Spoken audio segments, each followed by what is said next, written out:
Good morning students. आज हम लोग देखिए क्या देखने जा रहे हैं। क्लास 12th बायोलॉजी का पहला chapter that is the reproduction in organic.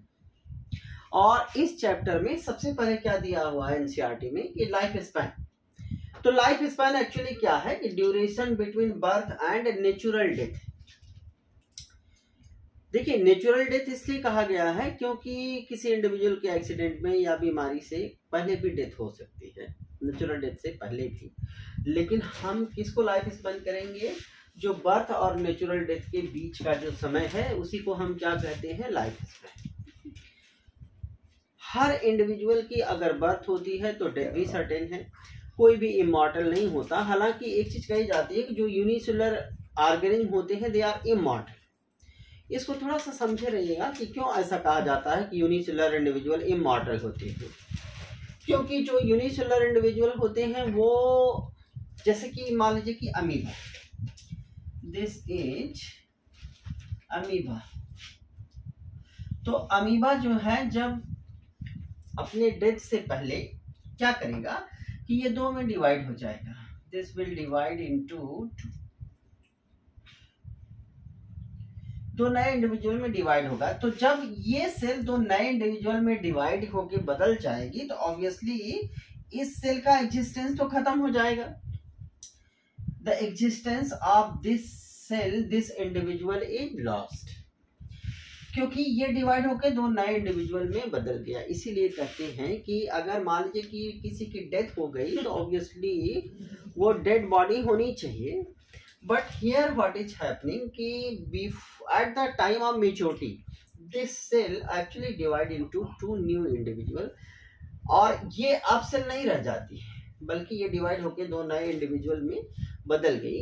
इसी कारण कहते हैं कि यूनिसेलुलर जो ऑर्गेनिज्म होते हैं दे आर एक्चुअली इमॉर्टल। लेकिन वास्तव में वो इमॉर्टल नहीं होते। हम उनको बॉयल कर दें, क्रश कर दें तो वो मरेंगे नहीं, they will also die. But natural death नहीं होती है, बिफोर द डेथ वो डिवाइड होकर दो नए इंडिविजुअल में बदल जाते हैं। That's why it is said that कि the unicellular organism are immortal.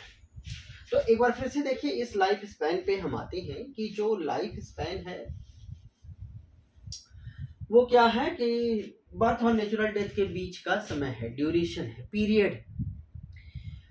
और जो लाइफ स्पैन है वो एक्चुअली हम कहते हैं कि लाइफ स्पैन से ज्यादा मीनिंगफुल वर्ड क्या है कि एवरेज लाइफ स्पैन। इसलिए कि जो लाइफ स्पैन है किसी एक पर्टिकुलर इंडिविजुअल की स्पीसीज की फिक्स नहीं होती है, तो इसी कारण ये कहा जाता है कि वो जो लाइफ स्पैन है वो एक थ्योरेटिकल कॉन्सेप्ट है। More meaningful term is what that is the average life span. आप देखिए कि जो ये लाइफ स्पैन होती है कुछ इंडिविजुअल की अलग, सारे इंडिविजुअल की अलग अलग होती है, और इसके कुछ सब स्टेजेज होती है, सब फेजेज होती हैं लाइफ स्पैन की।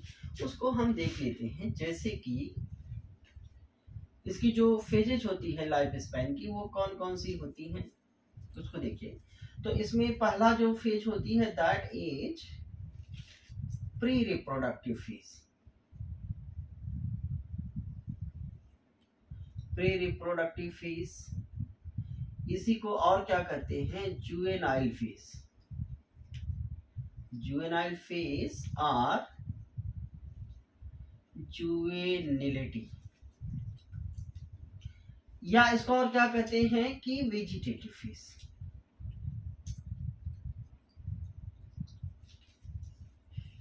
This is the first phase of the life span. और जो दूसरी फेज है वो क्या है कि फेज ऑफ मेच्योरिटी और reproductive phase, that is the second phase. And third phase is what? Ageing and senescence and ultimately death.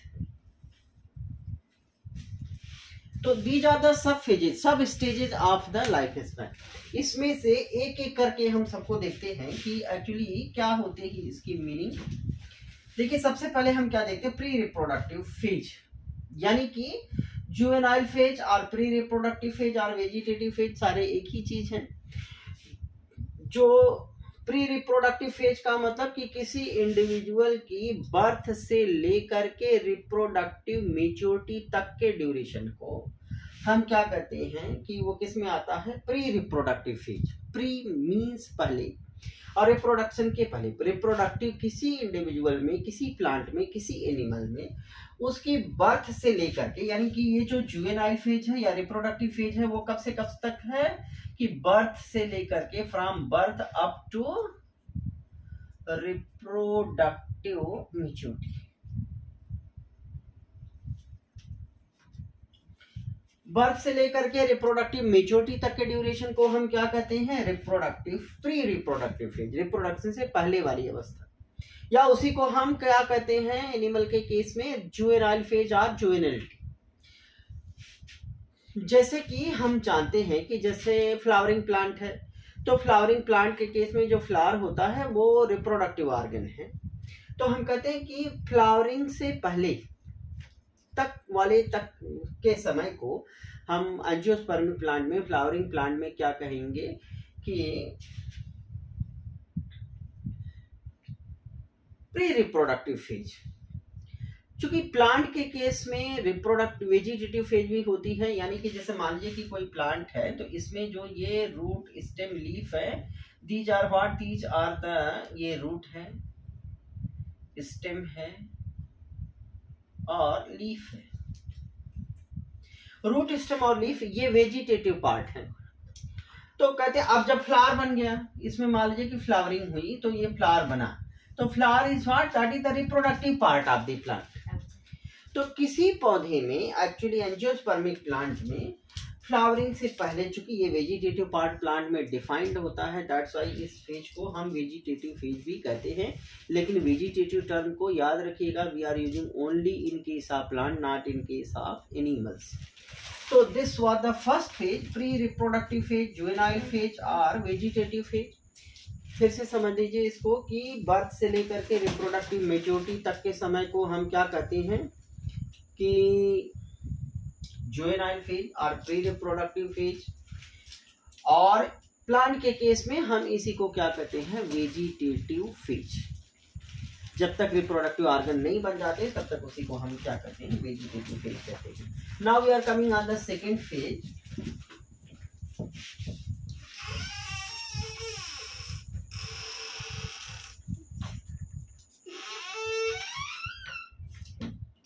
The second phase is what? Reproductive phase or phase of maturity.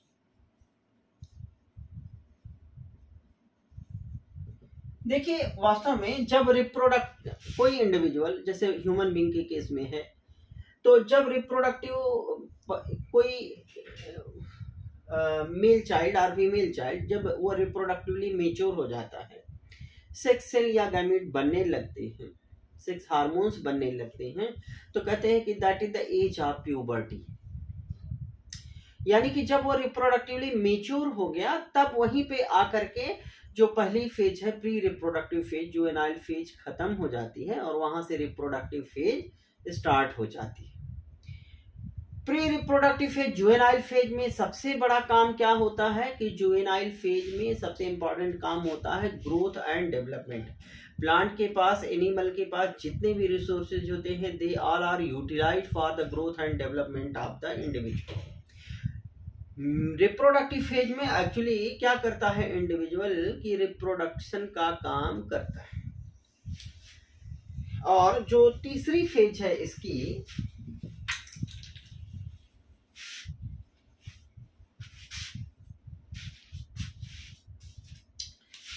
the third phase is what? Aging and senescence.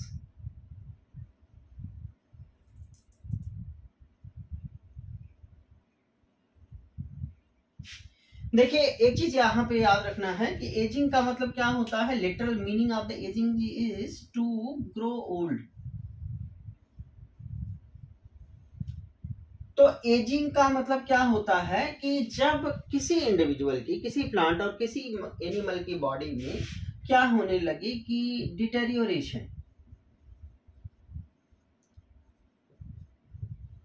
Deterioration of physiology and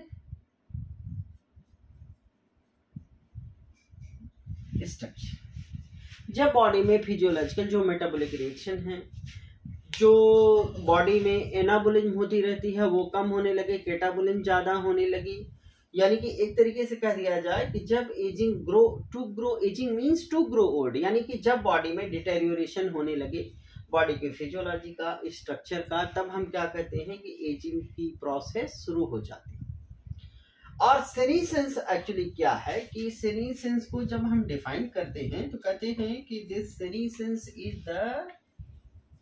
सेनीसेंस क्या है, is the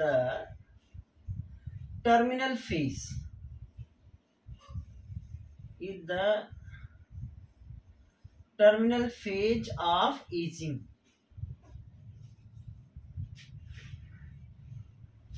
ageing की terminal phase है when the process of deterioration can not be reversed.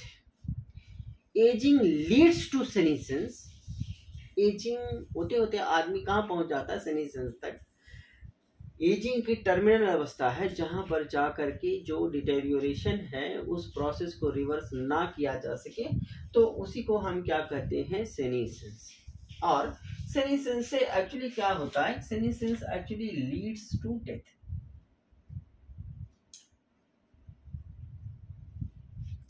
तो death is the final phase of the life span.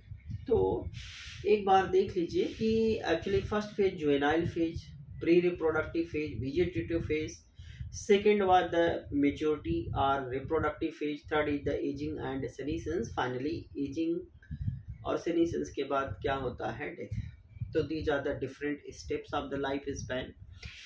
NCERT में कुछ example दिए गए हैं जहां पर लाइफ स्पैन मेंशन किया गया है। सारे को तो नहीं याद रखना है, ढेर सारे एनिमल की लाइफ स्पैन सबकी होती है, लेकिन आपको सबको नहीं याद रखना है, कम से कम उतना जरूर याद रखना है कि जो लाइफ स्पैन कुछ एनसीईआरटी में दी गई है, जैसे कि हम कहें कि एनसीईआरटी ने एलिफेंट का दिया हुआ है, तो उसी को हम देखेंगे। एलिफेंट की कितनी होती है, 60 to 90 ईयर्स। ठीक, रोज प्लांट की लाइफ स्पैन कितनी होती है कि 5 to 7 ईयर्स।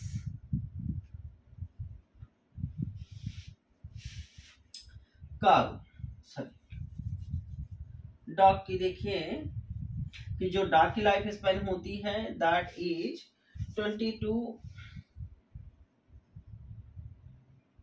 30 ईयर्स। काऊ की 20 to 25 ईयर्स और बनाना की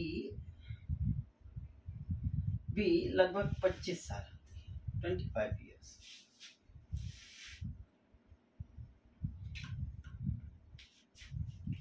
इसके अलावा कुछ और एग्जाम्पल दिए गए हैं एनसीईआरटी में, जैसे कि पैरेट की 140 ईयर्स दी गई है,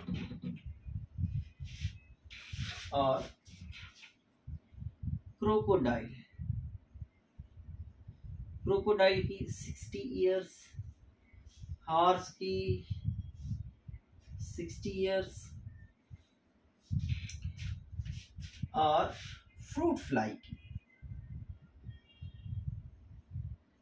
कितनी होती है, 1 मंथ। मे फ्लाई की 1 डे, केवल एक ही दिन होती है।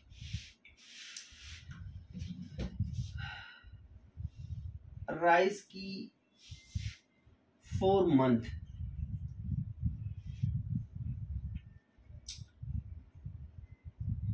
टार्टोइज की 100 to 140 ईयर्स।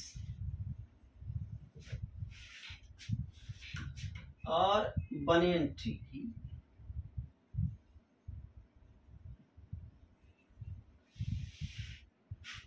300 to 500 years.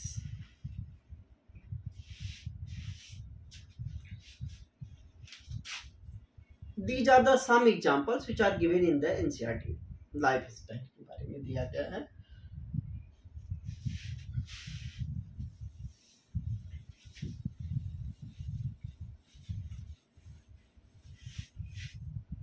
देखिए एक चीज और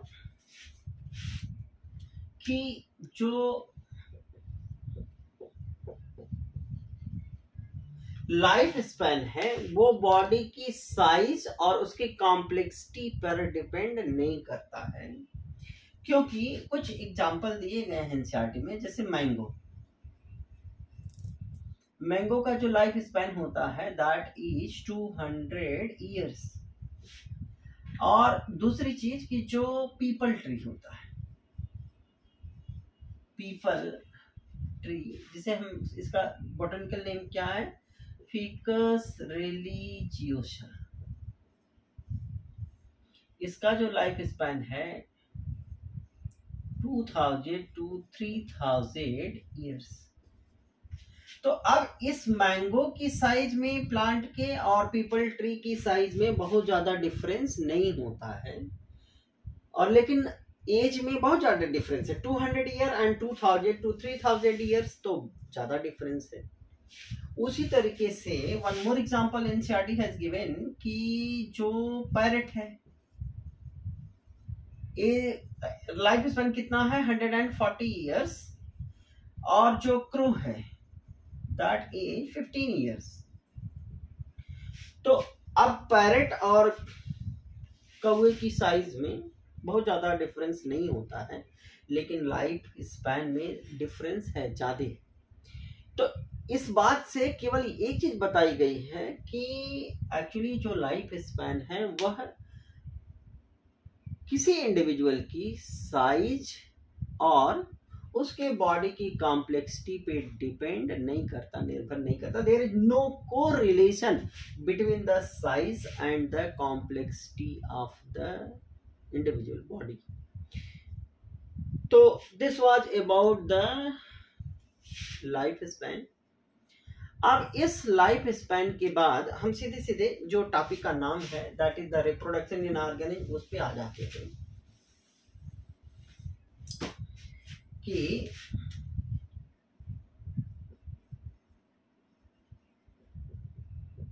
रिप्रोडक्शन इन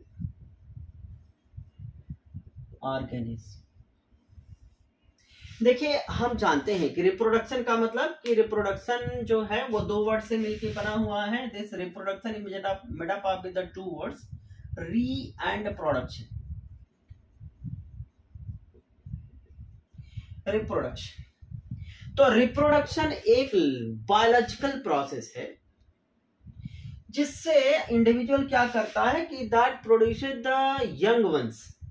रिप्रोडक्शन क्या है कि to produce the offspring। Offspring का मतलब संतान होता है, बच्चे होते हैं। ऑफस्प्रिंग को हम और क्या लिखते हैं बायो में, प्रोजेनी, और क्या लिखते हैं, डिसेंडेंट्स भी कह सकते हो आप। तो to produce the offspring just like itself, this is the definition this NCERT has given to produce the young ones offspring progeny, जो कैसा होता है just like itself, अपने जैसे नए संतान बनाने को ही क्या कहते हैं, रिप्रोडक्शन। तो एक्चुअली जो देखिए कि जो रिप्रोडक्शन है हम कहते हैं कि एक लाइफ प्रोसेस है, बायोलॉजिकल प्रोसेस है जिससे नया इंडिविजुअल बनता है, लेकिन एक ऐसी लाइफ प्रोसेस है जो हमारे सर्वाइवल के लिए जरूरी नहीं होता है। कोई इंडिविजुअल अगर रिप्रोडक्शन नहीं करता है तब भी वह क्या करता है, दैट सर्वाइव। अब जैसे हम कहें कि हनी बी में वर्कर हनी बी होती है, वो रिप्रोडक्शन नहीं करती है लेकिन फिर भी वो सर्वाइव करती। हमारे समाज में ढेर सारे there are so many couples who are not having the children but they survive. तो रिप्रोडक्शन किसी इंडिविजुअल के सर्वाइवल के लिए नहीं जरूरी होता है, लेकिन रिप्रोडक्शन किस लिए जरूरी है, रिप्रोडक्शन की इंपॉर्टेंस क्या है, तो हम कहते हैं कि जो रिप्रोडक्शन है वो इसलिए जरूरी होता है कि for the continuity of the species.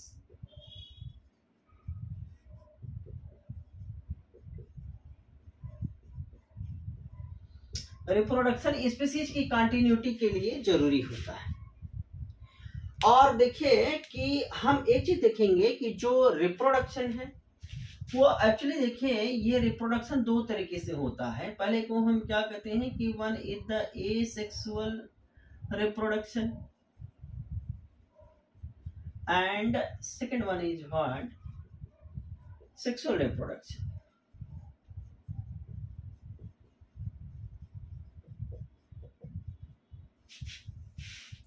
देखिए नेचर में ढेर सारी डाइवर्सिटी है, बायोलॉजिकल डाइवर्सिटी है, बायोडाइवर्सिटी है, और अलग अलग इंडिविजुअल अलग अलग मेथड डेवलप किए हुए हैं फॉर द रिप्रोडक्शन।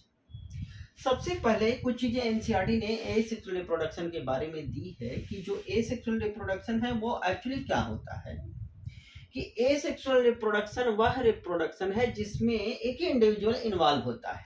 यहाँ पे क्या होता है कि only one individual is involve, यानी कि एसेक्सुअल रिप्रोडक्शन में एक ही इंडिविजुअल इन्वॉल्व होता है। हम कहें कि जो एसेक्सुअल रिप्रोडक्शन होता है वो कैसा होता है, दैट इज यूनिपेरेंटल। लेकिन आगे एनसीईआरटी क्या कहती है कि विथ और विदाउट, विथ और विदाउट,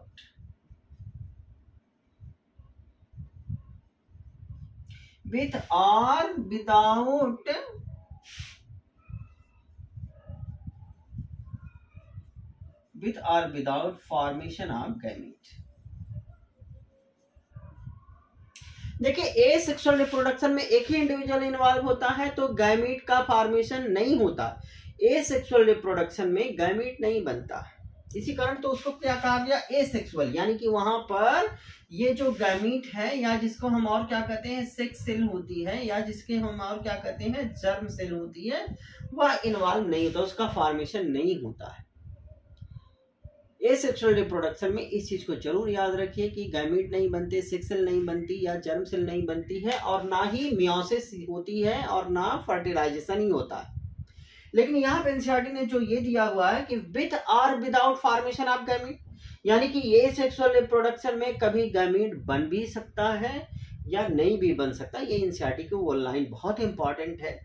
विथ और विदाउट का मतलब कि कभी कभी ये जो विथ है इसका मतलब क्या है कि that is the actually with का मतलब है कि कभी कभी क्या होता है कि एक प्रोसेस होती है जिसको आगे हम डिटेल में देखेंगे, पार्थेनोजेनेसिस। पार्थेनोजेनेसिस क्या है कि वह प्रोसेस है जिसमें फीमेल गैमीट सीधे सीधे नए इंडिविजुअल को बना देता है। जैसे देखिए जो हनी बी होती है, honey bee, queen honey bee, जो क्वीन हनी बी होती है वो दो तरह के अंडे देती है। एक को कहते हैं कि fertilised egg,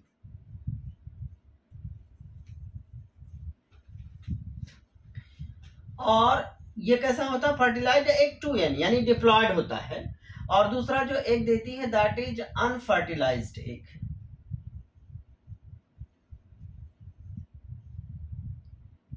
that is egg. तो ये जो एग है यही क्या है कि ये क्वीन हनी भी दो तरीके का गैमीट बनाई।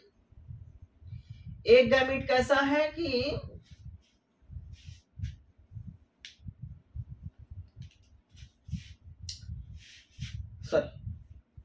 एक तो जो है क्या हुआ कि फर्टिलाइज्ड एग है, देखिए फर्टिलाइज्ड हो गया तब तो जाइगोट बन गया, तो फर्टिलाइज्ड एग जो है 2n है, ये गैमीट नहीं रहा। लेकिन इसका एग जो है कि इस क्वीन हनी बी के इस एग से ड्रोन ने मेटिंग की और वो फर्टिलाइज्ड एग दिया। लेकिन जो दूसरा एग है वो कैसा है, अनफर्टिलाइज्ड, और इसी अनफर्टिलाइज्ड एग से सीधे सीधे क्या बन जाता है कि ड्रोन। बिना फर्टिलाइजेशन के इस जो फीमेल गैमीट है, यही फीमेल गैमीट क्या करता है, ड्रोन बना देता है। पार्थेनोजेनेसिस में इसीलिए कहते हैं कि एसेक्सुअल रिप्रोडक्शन में विथ और without formation of gamete. Asexual reproduction वह रिप्रोडक्शन है जिसमें कि एक ही इंडिविजुअल इन्वॉल्व होता है, यूनिपेरेंटल होता है, और विथ और without formation of gamete. With से यही मतलब है कि पार्थेनोजेनेसिस एक प्रोसेस है जिसमें कि फीमेल गैमीट जो हैप्लॉइड होता है सीधे सीधे नए इंडिविजुअल में कन्वर्ट हो जाता, बदल जाता है। उसी प्रोसेस को हम क्या कहते हैं, पार्थेनोजेनेसिस। इसको डिटेल में हम देखेंगे अभी इस चैप्टर के आगे चल करके। पार्थेनोजेनेसिस में क्वीन हनी भी दो तरीके के एक देती है, फर्टिलाइज, अनफर्टिलाइज। अनफर्टिलाइज एक गैमीट है और वही किस में बदल जाता है, ड्रोन में। तो एसेक्सुअल रिप्रोडक्शन एक्चुअली एक यूनिपेरेंटल है जिसमें गैमीट रेयरली ही बनते हैं, अदरवाइज गैमीट नहीं बनते हैं और उनका फर्टिलाइजेशन नहीं होता। अगर गैमीट बनते भी हैं तो उसमें फिर फर्टिलाइजेशन की प्रोसेस नहीं होती है, और उसका एग्जांपल है पार्थेनोजेनेसिस। जबकि देखिए कि जो दूसरा तरीका है रिप्रोडक्शन का, that is the sexual reproduction. अच्छा, एसेक्सुअल रिप्रोडक्शन में कुछ और चीजें एनसीईआरटी ने दिया हुआ है कि एसेक्सुअल रिप्रोडक्शन में जो प्रोजनी बनती है, प्रोजनी और ऑफस्प्रिंग, जो प्रोजनी और ऑफस्प्रिंग होती है वो क्या होती है, they are identical, identical to one another.